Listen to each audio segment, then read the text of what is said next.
Você já sentiu o peso de um ato que o colocou em contradição consigo mesmo? Aquele momento em que, apesar das intenções, seu próprio ser parece questionar suas escolhas, abrindo fissuras na alma e na consciência?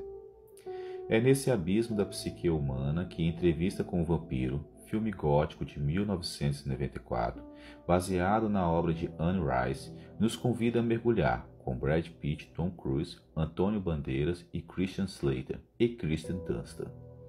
A narrativa acompanha Louis de Pont-du-Lac, um homem que, ao ser transformado em vampiro, relata sua trajetória marcada por amor, traições, solidão e fome, revelando através de símbolos sutis a dança eterna entre consciência e inconsciente. O filme é mais do que terror ou fantasia, é um convite para refletir sobre a condição humana, a perda, o desejo, a culpa e o caminho para a individuação. O processo descrito por Jung como o florescimento da autenticidade interior, que nasce do confronto com a própria sombra e da reconciliação com a ânima. A morte da esposa e o alto flagelo. Luiz era um homem cuja vida parecia ter raízes firmes na terra da Louisiana. Mas a morte da esposa durante o parto abriu um abismo profundo em seu ser. A perda não foi apenas física, foi existencial. O mundo desmoronou sob seus pés e ele se viu lançado em um mar de vazio, buscando anestesia para o desespero. Jogos de azar, bebidas, a companhia de prostitutas e outros vícios tornaram-se tentáculos que envolviam, alimentando um ciclo de alto flagelo. Sua mente mergulhou em um inverno escuro, o inverno da alma em que a tristeza era a única companhia. Jung chamaria isso de ego alienado, uma desconexão entre o ego e o self, que impede a pessoa de viver com propósito ou autenticidade. O luto de Louis germinou um complexo profundo, uma ferida psíquica que, mesmo sem consciência plena, moldaria suas escolhas futuras.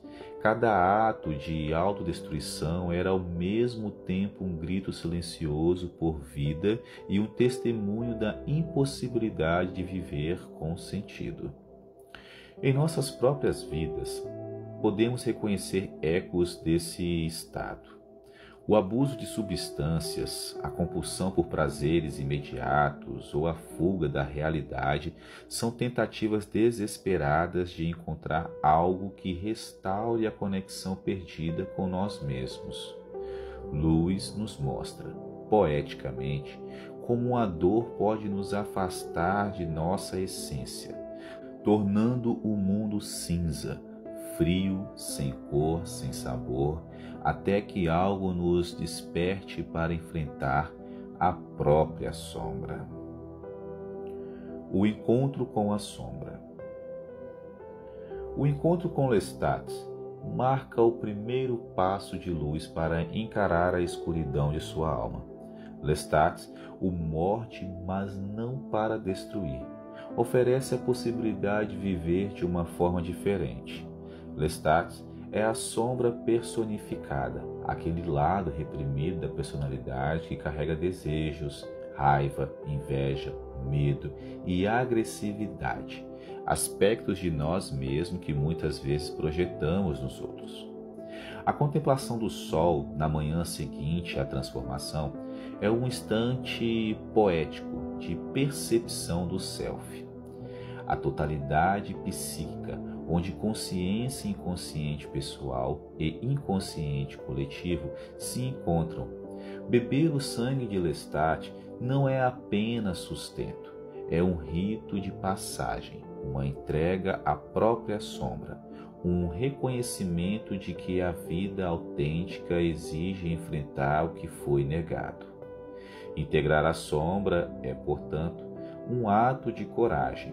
Significa permitir que o lado sombrio de nossa personalidade entre em diálogo com a consciência, oferecendo-nos mais autenticidade, mais presença, mais liberdade, Lewis contempla o horizonte e percebe, mesmo que de forma dolorosa, que a sombra não é inimiga, é parte essencial do ser humano.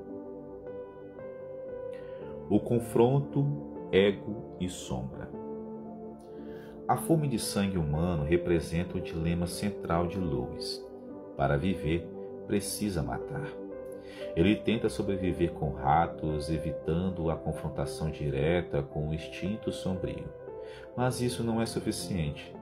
Lestat insiste, confrontando Lewis com sua verdadeira natureza. Este conflito é a metáfora viva do confronto entre ego e sombra. O ego resiste, tenta negar e reprimir, enquanto a sombra insiste, exigente como a maré que não se aquieta. Na vida contemporânea, vemos ecos desse dilema. Pessoas que reprimem sexualidade e projetam culpa, indivíduos que culpam os outros por fracassos pessoais ou que vivem em constante negação de desejos reprimidos. Lewis nos ensina que integrar a sombra não é apenas reconhecer, mas aceitar as transformações que ela provoca em todos os aspectos da vida. Não basta racionalizar, é preciso vivenciar, confrontar, sentir, sangrar e renascer. A ressurreição da ânima. Quando Lewis encontra a menina órfã durante a peste, sua psique é sacudida novamente. A garota representa o puer aeternus, arquétipo da infância perdida e da vulnerabilidade, e também ressurge como símbolo da ânima de Lewis, aquela parte feminina interna que havia morrido com sua esposa. Ao ceder ao impulso de beber o sangue da menina, ele enfrenta novamente a culpa e o arrependimento. Lestat observa, irônico e provocador, lembrando que a sombra se manifesta de formas inesperadas. O processo de integração segue os 3 estágios alquímicos descritos por Jung: nigredo, a escuridão, o confronto com a sombra, a decomposição de velhas personas. Lewis, incendiando sua própria casa, simboliza essa destruição interna. Albedo, purificação e reconciliação parcial, aceitação de sua condição, expansão da consciência. E rubedo, integração da ânima, união dos opostos, reconexão com o amor e autenticidade, culminando na individuação. A ânima ressuscitada representa a Grande Mãe, nutrindo Lewis com sensibilidade, afetividade e um novo sentido para a vida. É o despertar do amor interior, da compaixão e da capacidade de se conectar com a própria essência sem medo ou culpa. A jornada de Lewis nos ensina que a individuação é dolorosa e contínua. Confrontar a sombra, reconhecer a ânima, lidar com a culpa e integrar os opostos é o caminho para viver uma vida autêntica e significativa. O amor verdadeiro, a felicidade plena não estão fora de nós, estão na coragem de olhar para dentro, aceitar a escuridão, ressuscitar a luz e permitir que a psique inteira floresça.